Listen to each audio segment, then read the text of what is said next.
사랑하고 축복합니다. 9월 10일 금요일입니다. 오늘도 주님의 사랑과 신실하심을 맛보는 복된 하루가 되시기를 주님의 이름으로 축복합니다. 오늘 말씀은 종이 아니라 자유인입니다 라는 제목으로 함께 말씀을 나누고자 합니다. 오늘 말씀은 갈라디아서 4장 21절에서 31절까지의 말씀입니다. 내게 말하라. 율법 아래에 있고자 하는 자들아, 율법을 듣지 못하였느냐? 기록된 바 아브라함에게 두 아들이 있으니 하나는 여종에게서 하나는 자유 있는 여자에게서 낳았다 하였으며, 여종에게서는 육체를 따라 낳고 자유 있는 여자에게서는 약속으로 말미암았느니라. 이것은 비유니 이 여자들은 두 언약이라. 하나는 신의 산으로부터 종을 낳은 자니 곧 하갈이라. 이 하갈은 아라비아에 있는 신의 산으로서 지금 있는 예루살렘과 같은 곳이니 그가 그 자녀들과 더불어 종노릇하고, 오직 위에 있는 예루살렘은 자유자니 곧 우리 어머니라. 기록된 바 잉태하지 못한 자여 즐거워하라. 상고를 모르는 자여 소리질러 외치라. 이는 홀로 사는 자의 자녀가 남편 있는 자의 자녀보다 많음이라 하였으니, 형제들아 너희는 이삭과 같이 약속의 자녀라. 그러나 그때에 육체를 따라 난 자가 성령을 따라 난 자를 박해한 것 같이 이제도 그러하도다. 그러나 성경이 무엇을 말하느냐? 여종과 그 아들을 내쫓으라. 여종의 아들이 자유 있는 여자의 아들과 더불어 유업을 얻지 못하리라 하였느니라. 그런즉 형제들아, 우리는 여종의 자녀가 아니요 자유 있는 여자의 자녀니라. 아멘. 오늘 말씀 제목, 종이 아니라 자유인입니다 제목입니다. 우리가 종종 어린 아이들에게 사건이나 어떤 일들을 설명할 때가 있습니다. 아이가 그것을 이해하지 못하면 종종 예를 들어 설명을 하게 되지요. 이번 주 수요 예배, 가족 예배를 함께 드리면서 팬데믹 사랑의 도전이라는 제목의 영상을 저희 가족들도 함께 보았습니다. 그 영상에 보면 그 교회 목사님 부부가 나오지요. 그 영상에 대한 이해를 더 깊게 하기 위해서 아이들에게 아빠와 엄마를 예를 들어 설명하였습니다. 만약에 저 영상에 나오는 저 목사님 부부가 아빠와 엄마라면 너희는 어떻게 반응하고 어떻게 느껴질 것 같니? 라고 질문을 하였습니다. 그렇게 예를 들어 설명하니까 아이들에게는 그 영상의 그 본질이, 그리고 그 내용들이 더 확실하게 전달되어졌고 생각할 수 있는 중요한 도움이 되었습니다. 사도 바울도 이 율법과 믿음의 관계를 여러 가지 측면에서 계속해서 반복하면서 부연하고 설명하고 있지요. 왜 그랬느냐? 여러분 곰곰이 한번 생각해 보십시오. 그것도 그럴 것이, 그들은 엄청난 오랜 세월 동안 율법 하나만 붙잡고 살아왔던 사람이었습니다. 율법이 다였습니다. 율법이 모든 것의 대표성이었습니다. 그러다가 갑자기 믿음이라는 부분을 통하여서 구원이 우리에게 주어진다, 할례가 필요한 것이 아니다라는 그런 진리는 마치 그들의 가치관과 세계관에 폭탄을 던진 격이었습니다. 그러니 믿음으로 성령을 받았고 믿음으로 예수 그리스도를 받아들였지만 계속해서 옛것에 대한 유혹, 그리고 거짓 교사들의 말에 그 유혹을 뿌리치지 못했던 것입니다. 오늘 21절 말씀 보세요. 갈라디아 교회 가족들을 어떻게 부르고 있습니까? 21절 말씀입니다. 내게 말하라. 율법 아래 있고자 하는 자들아, 율법을 듣지 못하였느냐? 지금 갈라디아 교회 성도들의 영적 상태가 어떻습니까? 율법 아래에 있다라고 얘기하고 있습니다. 이러한 그들에게 사도 바울은 이미 갈라디아서 3장의 말씀으로 아브라함이 믿음으로 의롭다 하심을 받았다는 것을 예를 들어 설명하고 하였고요. 또 오늘 이 본문의 말씀도 아브라함의 두 아들과 관계되어진 그 하라와 또 사라의 이 예를 통하여서 믿음에 대한 중요성을, 우월성을 예를 들어 설명하고 있습니다. 자, 오늘 이 아브라함의 두 아들, 또 그 어미 사라와 또 하갈에 대한 이 이야기를 통하여서 무엇을 더 얘기하고자 하는지를 좀 살펴보기를 원합니다. 22절, 23절 보십시오. 기록된 바 아브라함에게 두 아들이 있으니 하나는 여종에게서 하나는 자유 있는 여자에게서 낳다 하였으며 여종에게서는 육체를 따라 낳고 자유 있는 여자에게서는 약속으로 말미암았느니라. 여러분, 하갈에게서 낳은 아들이 누구입니까? 이스마엘이죠. 또 하갈은 그는 사라의 여종이었습니다. 그리고 사라가 낳은 아들은 이삭이었지요. 이 두 가지 예를 들어 율법에 매인 자와 율법에 매이지 않는 자의 차이를 설명합니다. 두 아들의 신분은 아버지와 상관없이 그 어머니의 신분에 의해 결정되어지는 것이 유대의 관례입니다. 먼저 하갈에서 낳은 아들 이스마엘을 생각해 보십시오. 하갈은 사라의 여종이었습니다. 자유인이 아니었습니다.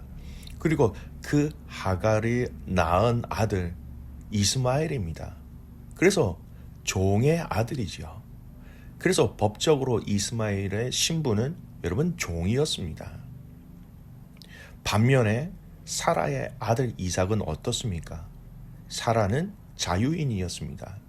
자유인인 사라가 아들 이삭을 낳았지요. 그러면 당연히 이삭도 자유인이 되는 것이었습니다. 이를 사도 바울은 율법과 믿음으로 가져와 설명을 하게 합니다.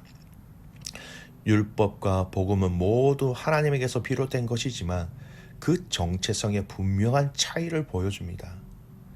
단지 몽학 선생일 뿐인 그 율법에 속한다면 종의 신분이 될 것이고 참 자유자이신 예수 그리스도로 말미암은 이 복음에 속한다면 율법을 이을 상속자 또 자유인이 된다라는 것입니다. 그 출처가 종이냐 그리고 자유인이냐라는 것을 통해서 그 결과가 달라지는 것처럼 오늘 율법에서 난 자는 율법으로 마치며 그리고 복음 예수 그리스도로 다시 태어난 자들은 자유하며 그 율법의 매인 자가 되지 않는다, 상속자가 된다라는 것을 이 예를 들어 설명합니다. 그리고 이 예를요 조금 더 다른 각도에서도 이해할 수 있습니다. 여러분, 이스마엘은 그 부모의 자연적 생식력의 소산이었습니다. 아브람과 하갈의 통상적인 이 생식작용을 통해서 얻은 아들이었지요. 따라서 그는 인간적인 방법으로 자기들 스스로가 달성할 수 있는 자신들의 행위에 영원한 소망을 두는 자로 그를 이해할 수 있다는 것이죠. 그러나 이삭은 어떻습니까?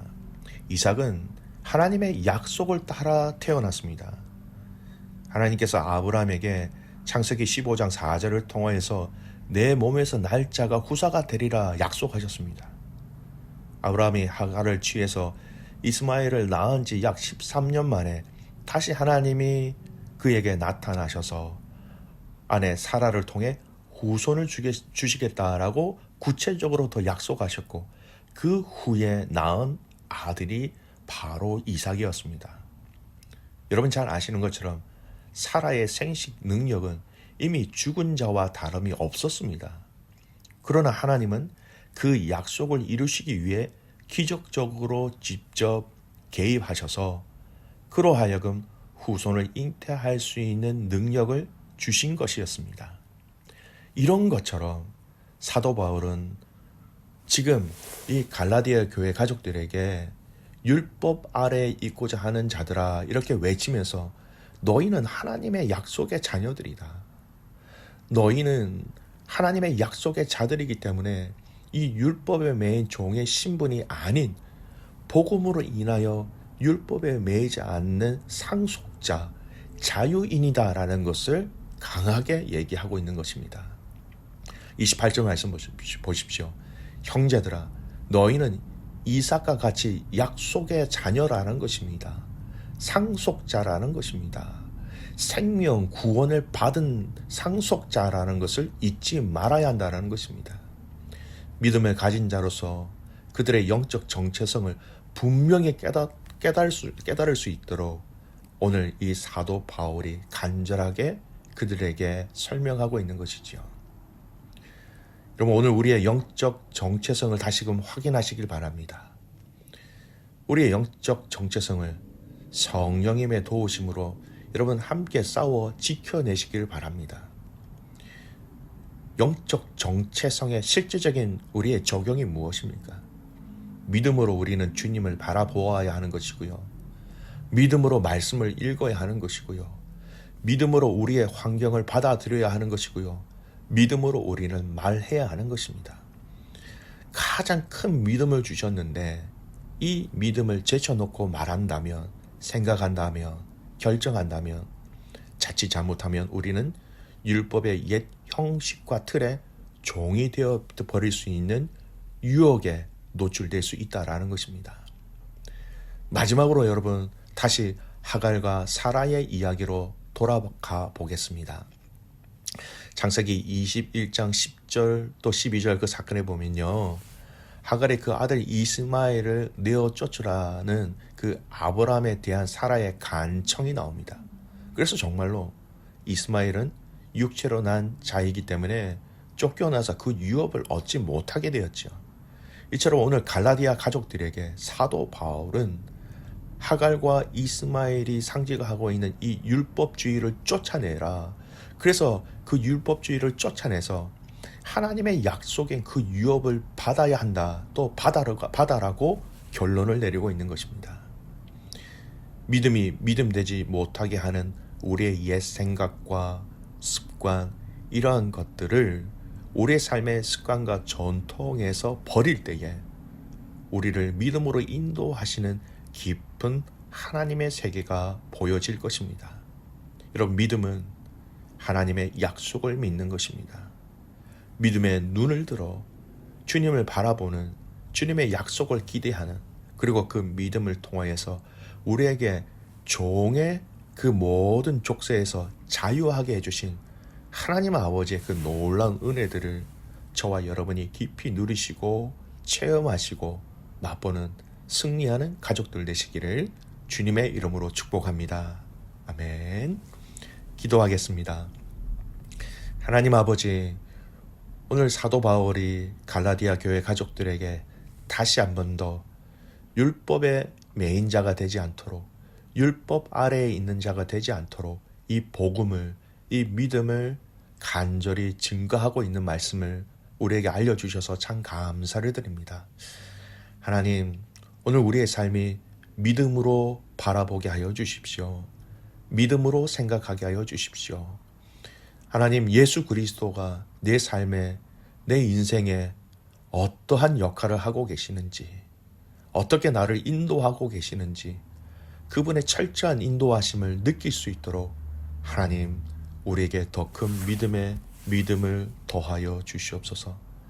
사랑하는 귀한 믿음의 가족들의 삶 가운데 하나님 간섭하여 주셔서 오늘 믿음의 눈을 들어 우리의 인생을 바라보고 해석하고 적용하게 하시고, 특별히 우리 자녀들에게 하나님 이 코로나 이때에 믿음 위에 믿음을 더하여 주셔서 하나님의 사랑과 하나님의 은혜와 하나님의 생명이 사랑하는 아이들에게 흘러 넘쳐날 수 있도록 도와주시옵소서. 하나님, 이 시대 속에서 우리가 믿음의 사람으로서 지켜내야 할 가장 중요한 이 믿음을 온전히 지켜나갈 수 있도록, 또 삶에 적용할 수 있도록 축복하여 주시옵소서. 그렇게 행하신 하나님을 신뢰하며 살아서 역사하시는 예수 그리스도의 이름으로 감사하며 기도드리옵나이다. 아멘.